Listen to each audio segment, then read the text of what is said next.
Howdy, welcome back to Month of Horrors. This is George. I just watched Pride and Prejudice and Zombies. Pride and Prejudice and Zombies, 2016. I was, again, not looking forward to this movie. You know, dollar store horror movies are, it's a dollar store horror movie, but it was actually really fucking good. Like, I highly suggest watching this movie.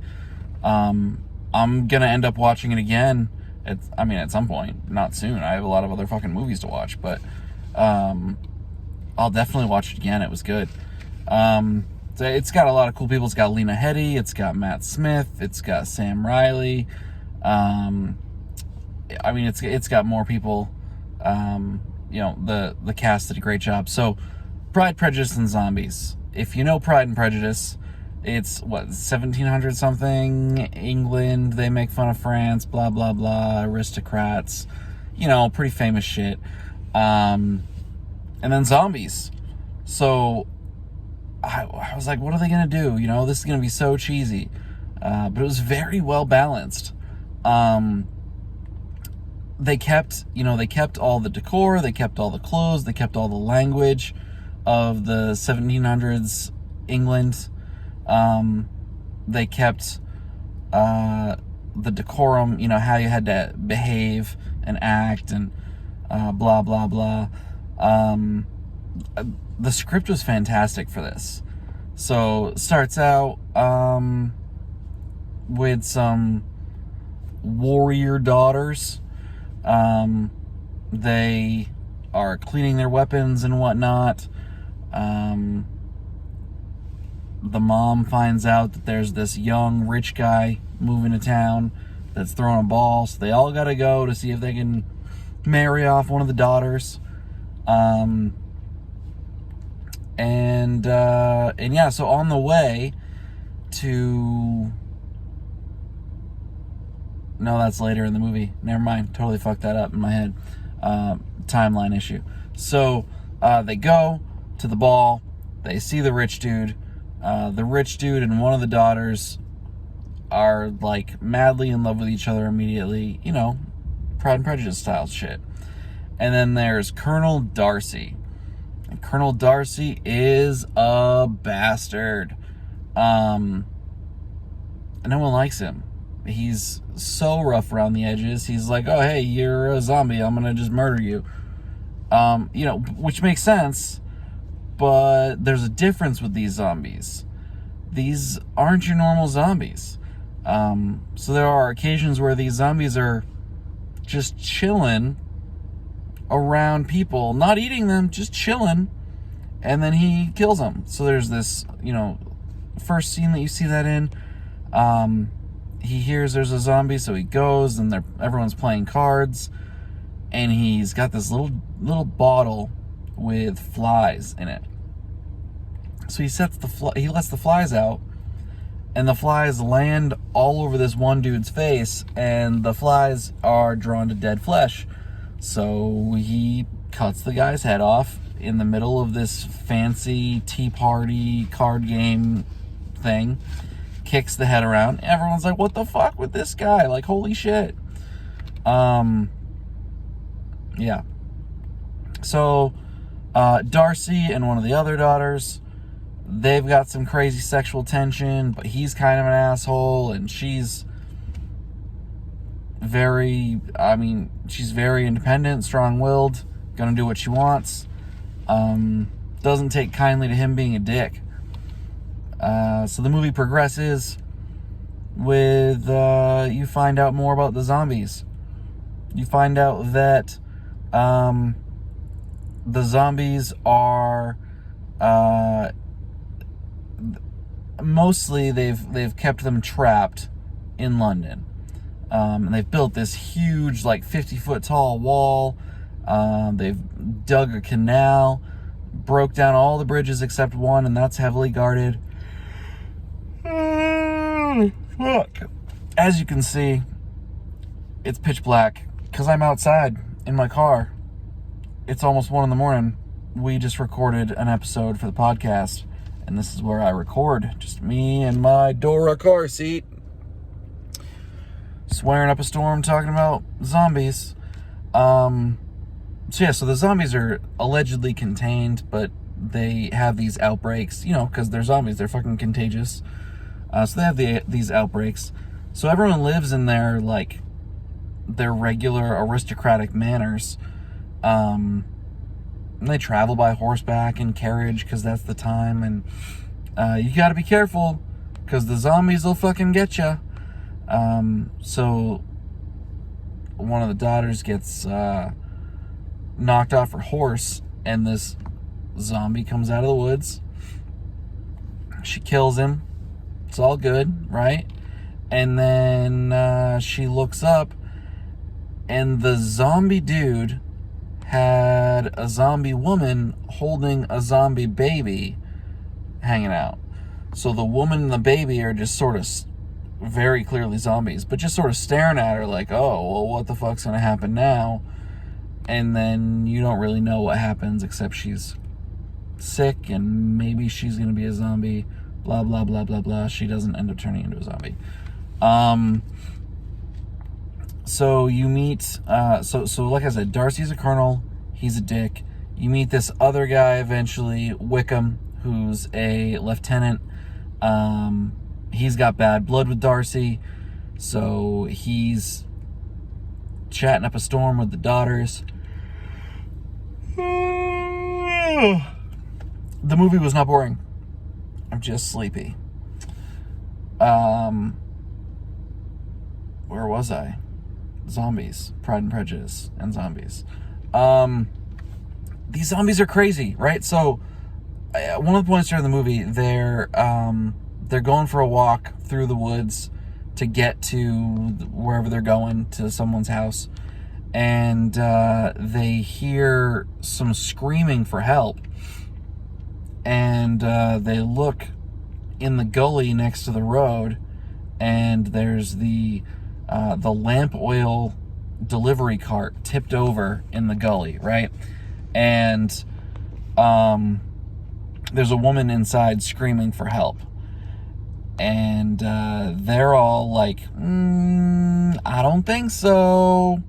And the woman screaming for help fucking pops out. And she's very clearly a zombie, and she's still pretending to not be a zombie, and she's trying to trap these people. And so, they blow her head off. And then, so then they talk about the fact that the zombie was able to set up a trap. So the zombies talk.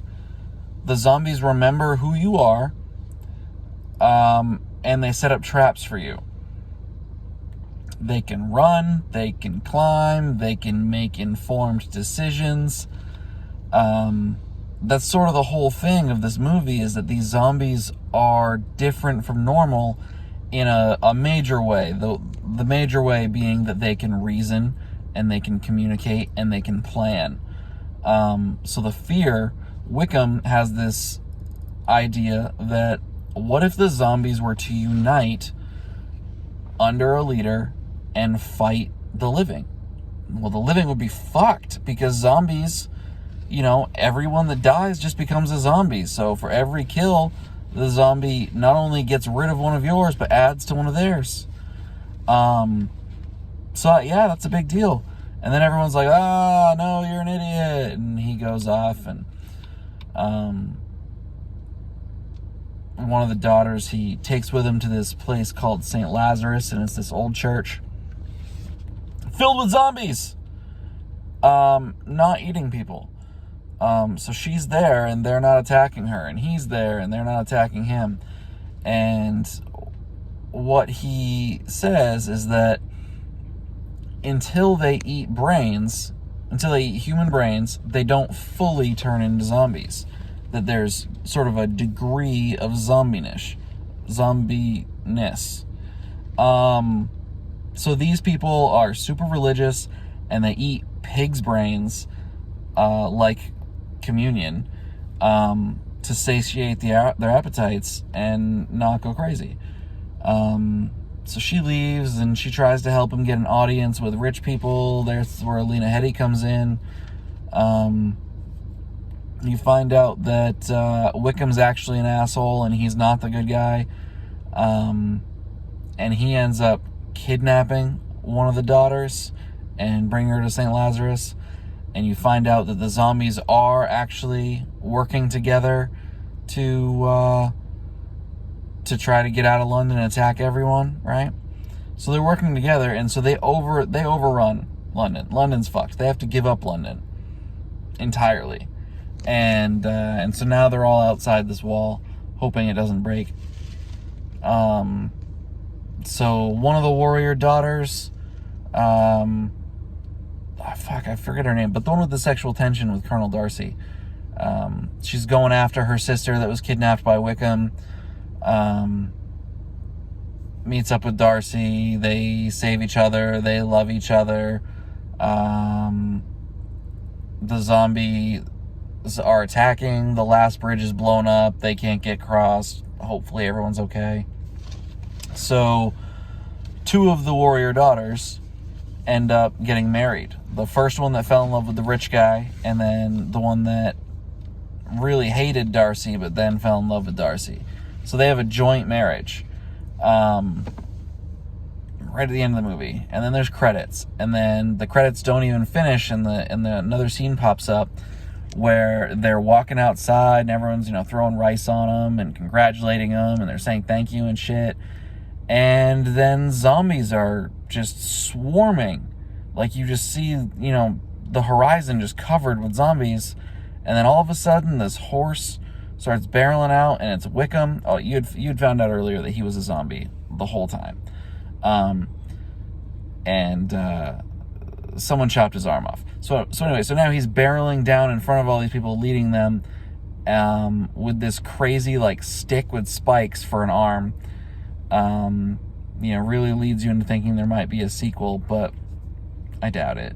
I'm sure it'd be good, though. I mean, this movie was fantastic. I loved, honestly, the whole thing. So I watched this movie and I found one mistake. I like to point out stupid mistakes in movies. That's one of my downfalls, I'd say. And this one mistake was a button that got popped off and then was just magically connected, and then another scene later was off again. So that was the one simple mistake. And so I tried really hard to think about what I could say negatively about this movie. And the only thing I could really say is that some of the foreshadowing was not subtle at all. But that didn't really bother me. I mean, it's a zombie movie. You know what's going to happen.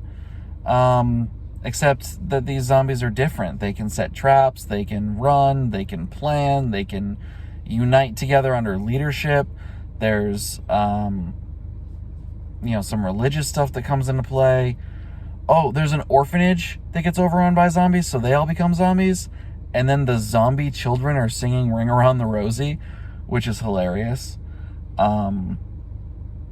So to rate it, I'm going to give it a solid 8 out of 10. The script was good, the acting was good, the camera work was good. The gore and makeup and effects for these zombies was spectacular. Really, they did a phenomenal job. I love it. So I'm going to give it an 8. A solid 8. I'm going to give it an 8. No more than that. It's a zombie movie. But metal moment. There's a moment where the main character, warrior daughter, I really fucking forget. Liz. I got it. It's Liz. That's the one that was hating Darcy and then, married Darcy at the end. So Lena Headey's character, she's this super rich woman. She's a swordswoman. I don't know how you say it. She fucking kills zombies with swords. Super famous in that world. So she shows up, right? And she's saying, "Oh no, you can't have Darcy. Darcy's promised to my daughter," and fucking threatens her. And Liz doesn't back down. And so then Lena Headey's character is like, "Well, then you're gonna fight my proxy," which is this massive guy that just grunts and hits shit. And then of course Liz wins. And so Lena Headey's character puts fucking swords up to her neck, like X, chop the fucking neck off. And Liz doesn't back down at all. She's like, you know what? No, fuck you. This is me. I'm not gonna say something to you that I don't believe, whether you try to force me or not, bitch. Basically like that. Not verbatim. But yeah, it's badass. She stands her ground for everything. She is just her own woman. So watch the movie Pride, Prejudice, and Zombies. It's got some funny parts. It's got some really cool, the period parts where it's the language and decorum of the 1700s is kind of cool. They make fun of the French, which is fitting and fun. The action sequences are really cool. They got like sword fights and shit. Yeah, fantastic. I hope you're liking Month of Horror so far. If you're not, then I don't know why you're watching.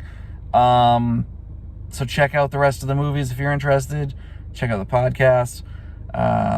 Thank you, Dan, Chris, Jack. I think Jack's doing some videos.